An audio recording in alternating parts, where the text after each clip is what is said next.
Question number 20.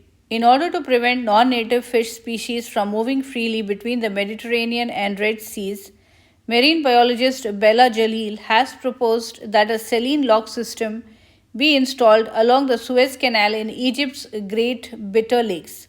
The lock would increase the salinity of the lakes and blank, a natural barrier of water most marine creatures would be unable to cross. Which choice completes the text so that it conforms to the conventions of standard English? A creates, B creates, C creating, or D created? Choice B create is the best answer. The convention being tested is the use of non-finite or untensed verb forms in a sentence. The modal would, which indicates the future from a perspective in the past, should be accompanied by a non-finite plain form verb.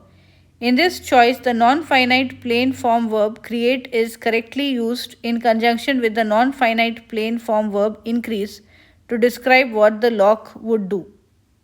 So the lock would increase the salinity of the lakes and create a natural barrier. Choice A is incorrect because the finite present tense verb creates. Choice A is incorrect because the finite present tense verb creates can't be used in this way with the modal would to describe what the lock would do. Choice C is incorrect because the present participle creating. Choice C is incorrect because the present participle creating can't be used in this way with the modal would to describe what the lock would do.